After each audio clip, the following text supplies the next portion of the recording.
When I use the term transanity, I'm talking about what is being imposed on our culture.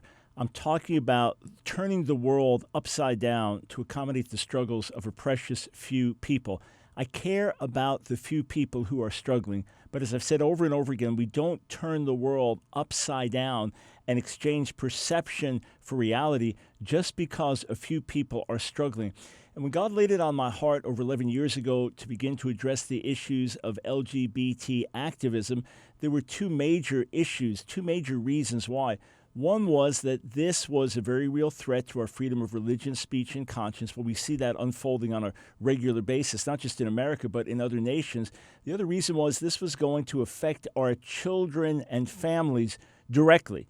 And people say, well, how is that? Well, right now, Charlotte Mecklenburg schools have put forth some radical policy. They've had to put a temporary halt on a few things because of a Supreme Court ruling, but a radical policy. And some of the training videos, some of the training material that they're putting out shows just how radical things are. Now, it may sound innocent, but I want you to understand what's really going on. Let's start with what they have to say about the importance of pronouns, how people are identified. Pronouns are essentially the way that someone's identity is validated, because when someone uses the incorrect pronouns or when someone refuses to use the correct pronouns, which are two very different things, then it's like they're not accepting your identity or the way that you feel about yourself. When people use the correct pronouns to refer to me or anyone else, it feels a lot more comfortable to be around them. I instantly feel like they're going to respect me as a person. I use the pronouns they, them, and theirs, gender-neutral pronouns. They're singular when you use them to describe a person. I think it's very important when you're establishing those connections at the beginning of the year that you're talking to the student on their terms, that you're establishing what pronouns they want to use, whether it's he, she, they, or what have you. You have to be respectful of that, but you have to identify it at the beginning of the school year. And if they have students that would rather keep it confidential, maybe they can hand out a sheet and have you fill out information about yourself on it. I know I've had some teachers who do that. And if they let you put your pronouns in, then they never have to know you by a different pronoun. Okay. On the one hand, these kids are precious in God's sight. They're young people. They're human beings for whom Jesus died. That's someone's son or daughter. That's someone growing up in this world, a human being of value created in the image of God. And these are kids with real needs. And like you have compassion on a handicapped kid, a child that's in a wheelchair or with a hearing or vision impairment. You have compassion on these kids. But let's just understand where this thing is going. All right, these kids are identified as non-binary. In other words, they don't fit in male or female categories. The fact is, if they were going to a doctor's office and they had to check off male or female, unless they have a biological or chromosomal disorder, which I don't believe is the case with either of these kids, they've got to check off male or female. And that individual is not they. They, used in everyday terms, is referring to people in the plural. It is not used for an individual. That person would buy one seat on an airplane, not two or more, because they are not they are one person. They is a generic term for people in general, but speaking of an individual, if you point at that person during class and say, well, they believe this, you're obviously talking about one individual who is either male or female. But look, this is where it actually goes. Let me give you a list from the University of Wisconsin and Milwaukee. This is a list of pronouns. Let me just run through a few of these. Instead of he, she, him, her, his, hers, himself, herself, you have z, zim, zer, zis, z-self. So let's say that one of the students wants to be identified as Z, but the next one is C, is that C, psi? And then another is A. Well, A herself said, but but Z self, no, but then there's also ve, ver, vis, vers, self, and te, ter, tem, ters, self, and airs, self, and theoretically you could have 5 transgender kids at a class, and each one wants to be identified differently. One is Z, one is A, one is ve, then is te, then is A. There are more. Here's another list. These are readily available. You have fair, fair is fair self. You have per pers, per self, and v, and z, zem, zer, zers, zemself. Listen, I'm not mocking the kids who struggle in these areas. What I'm saying is this is completely and absolutely bogus. This is what I refer to as transanity.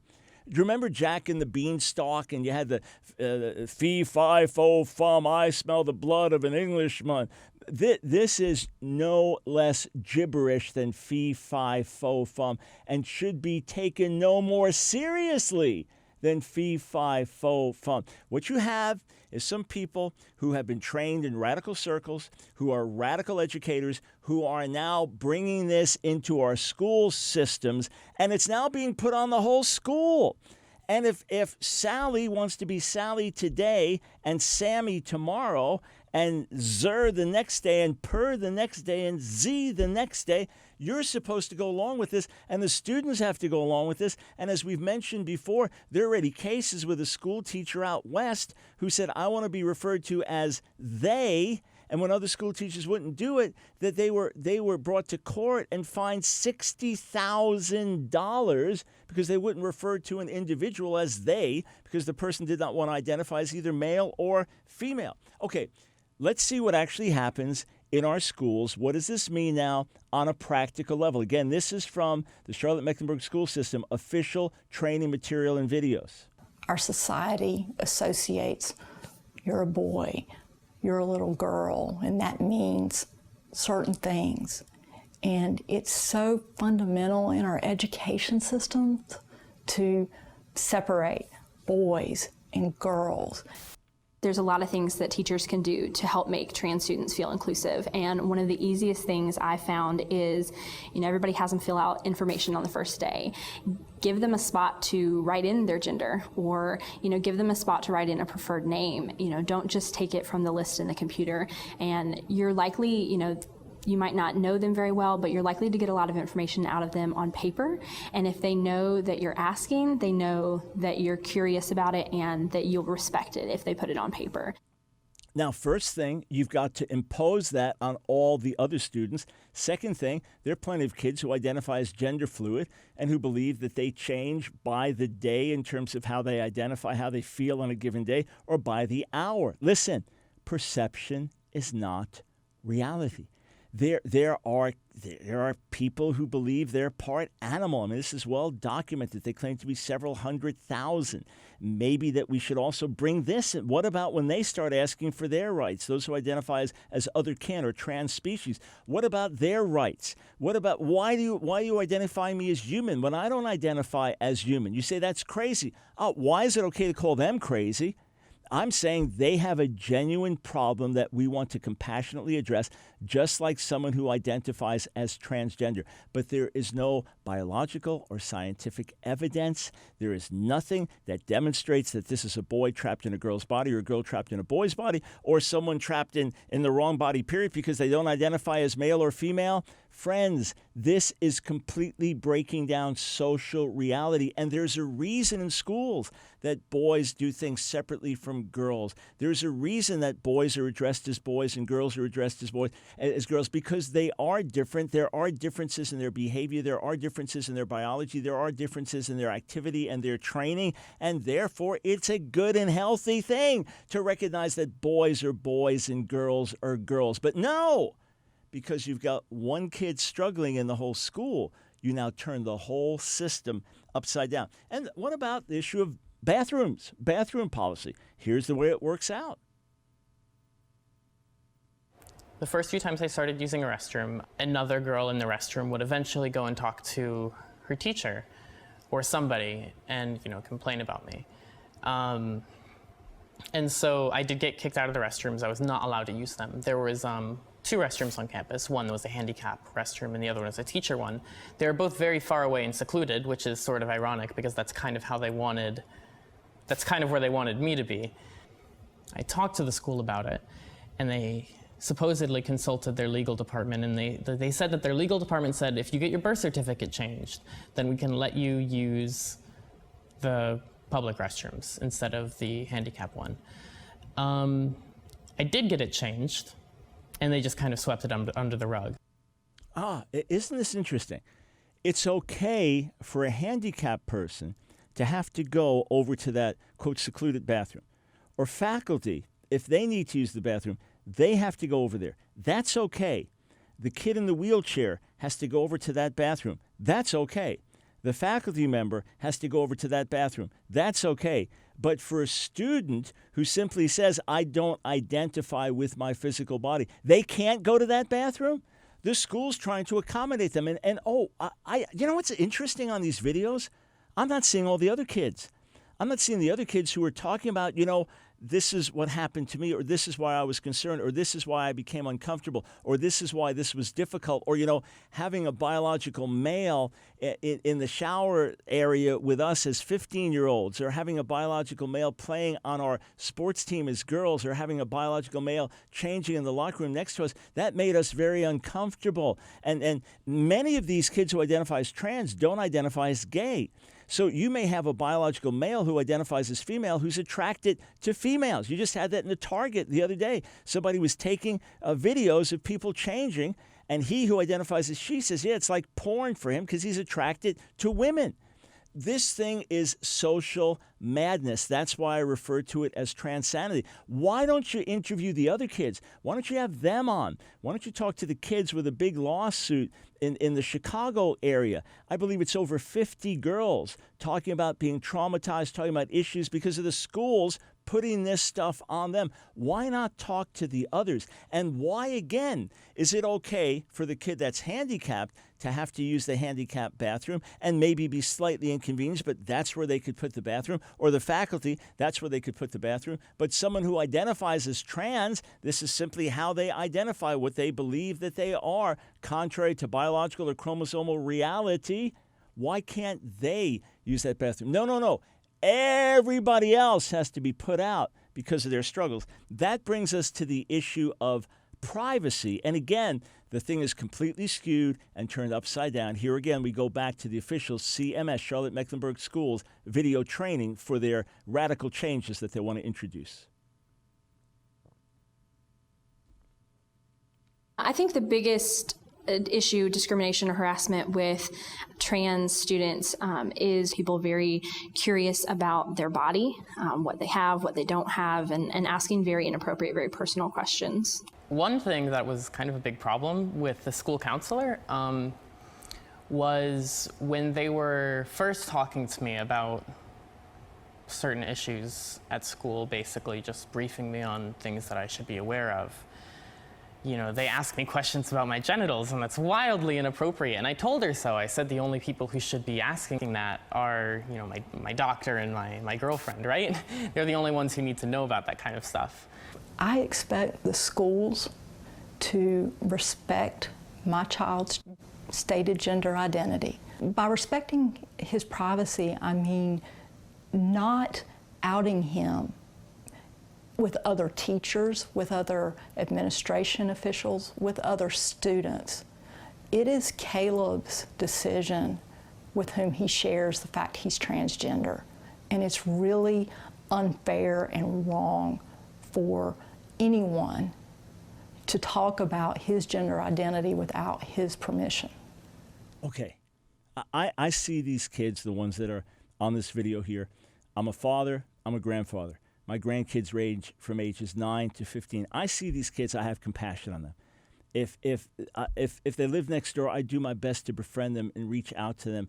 And I could guarantee you I'd pray a lot for them, and I'd feel a real burden for them. And I know the rejection must be intense that they go through, and the internal struggles that they go through must be very intense. And there are enough studies that indicate that even people after having sex change surgery still go through a lot of depression and struggle. And you can't just put it on societal transphobia. There are other issues going on as well. So I'm not trying to demonize the kid. I'm trying to talk reality here. Number one, when you talk about bathrooms, that is a genital issue. In other words, you don't have urinals in the girls' room because girls are made different than boys, all right? And when it comes to locker rooms and shower stalls, you're outing yourself, okay? if you are a biological male and you're in there with other girls, you are, quote, outing yourself. And what about respect for their privacy? You're saying that it's inappropriate for a school counselor who's trying to understand. They don't understand, is this kid male or female? They don't understand by the language they're using. They don't understand by the way they're identifying. The mother refers to this kid as Caleb and says he refers to having a girlfriend, but is he a biological female? And is it even right to go back to your birth certificate and say that you were born male when you were actually born female, just because later in life you perceive yourself a certain way? Oh boy. So what does this actually mean?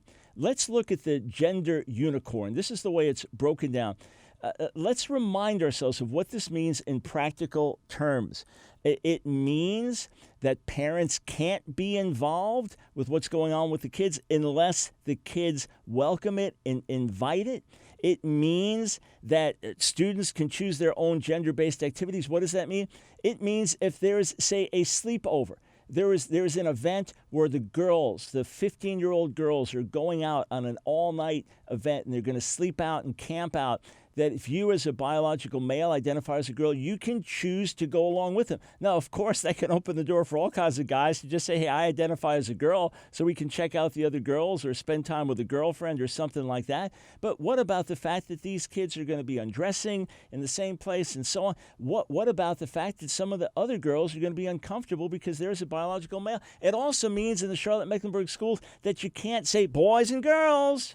Boys, be quiet. Well, what if you just want to address the boys? What if the boys are acting up and the girls are not, and you want to address the boys? You can't, because that's making a gender distinction. And by the way, this stuff's been around for years. It's probably 8 years ago at least that a teacher, one of the students at our ministry school, a young lady was teaching in a school here, a nursery school for 4-year-olds. She was not allowed to refer to the kids there as boys and girls. She had to refer to them as friends. So I go back to fee, fi, fo, fum. These meaningless syllables are just that. And if we're going to have to get to zer, z, per, whatever all the terms are, to accommodate how someone feels, I say we are descending into social madness. And if we're going to impose the struggles of a few on a whole school, I say we are descending into social madness. And I call on every parent of conscience, while showing love and respect towards all, and reaching out to the parents of those whose kids identify as trans, let us stand up for what's right. Get involved in these schools. Make a difference in these schools. And if these schools make your own kids uncomfortable, if you have a way to pull them out and give them an alternative form of education, do it. But let us come to an end of this social madness. Perception is not reality.